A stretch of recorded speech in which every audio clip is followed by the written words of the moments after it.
Welcome back. In this section, we are going to see what ordering service or orderer is.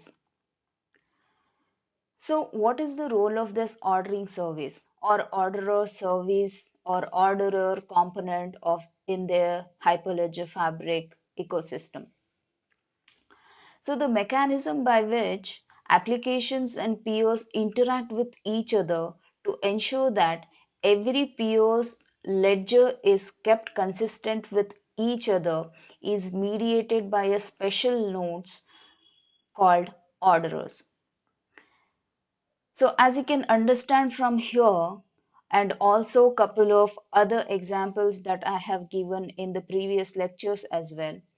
So orderer makes sure that every peer's ledger is consistent across the network.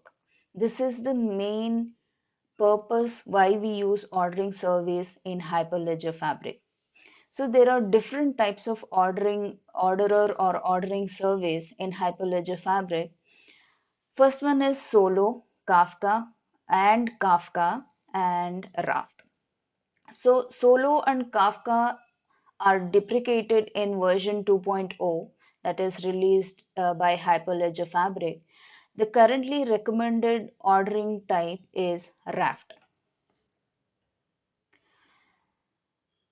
So ordering service is the orderer automatically broadcasts messages containing transactions to peers to be committed.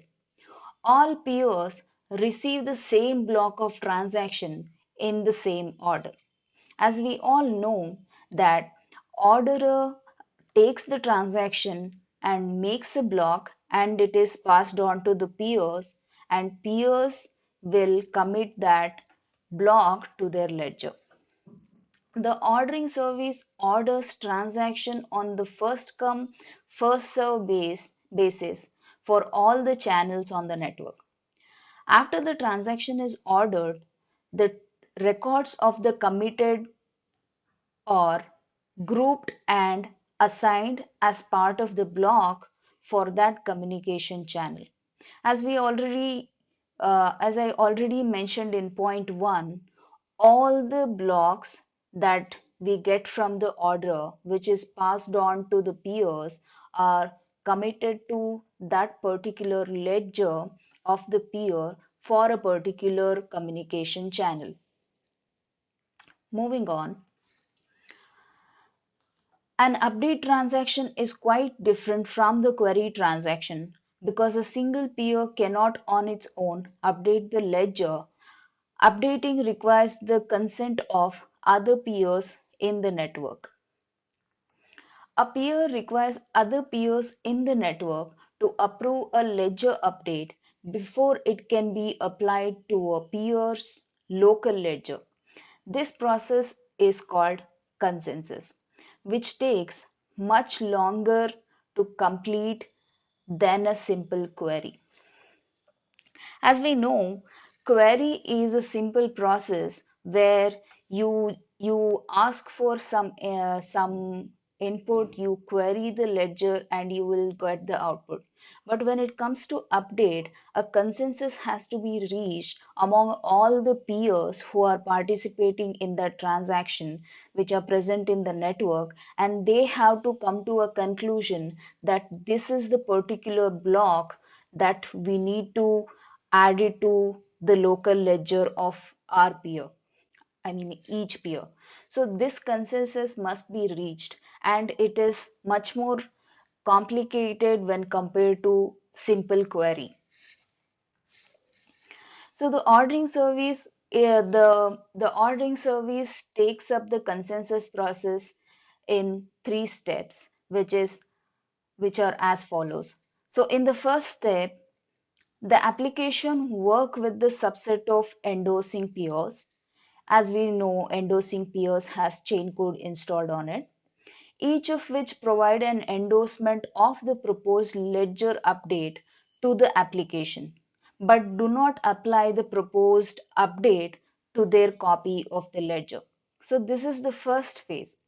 Next, these separate endorsements are collected together as the transactions and packed into blocks. In the third and final phase, these blocks are distributed back to every peer where each transaction is validated before being committed to that peer's copy of the ledger. So this is a three-step process which is needed to update the ledger in Fabric. In addition to their ordering role, Orderer also maintains a list of organizations that are allowed to create channels. This list of organizations is known as consortium, and the list itself is kept in the configuration of the orderer system channel, which is also known as ordering system channel. So Orderer also enforce basic access control for channels, restricting who can read and write the data to them and who can configure them. Remember that who is authorized to modify a configuration element in a channel is subjected to policies that the relevant administrator set when they create the consortium or the channel.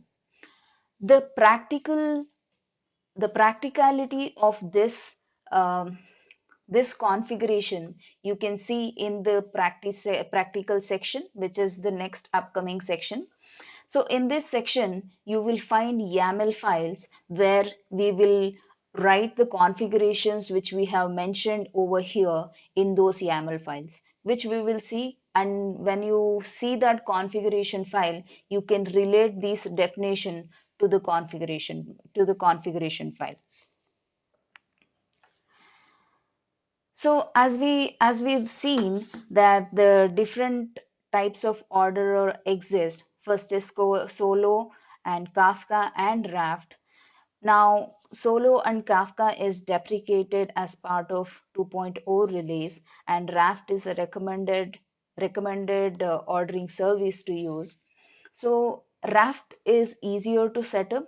Kafka and Zookeeper are not designed to be run across large network, and Raft is supported natively, which means that users are required to get the requisite image which are already present or which already there or provided by Hyperledger Fabric, and learn how to use Kafka and Zookeeper on their own.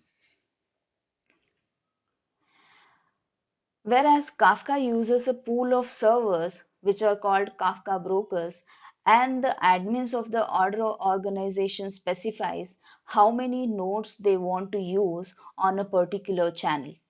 Raft allows the user to specify which ordering nodes will be deployed to which channel. So Raft is the first step towards Fabric's development of a Byzantine fault-tolerant ordering service. We have seen what Byzantine general problem is, and what is Byzantine fault-tolerant in our previous section. So Raft is the first step towards solving that issue in Hyperledger Fabric. So this is about ordering service or orderer. In the next section, we are going to look into Fabric Certification Authority, which is Fabric CA. Until then, we will see you in the next section. Please revise this.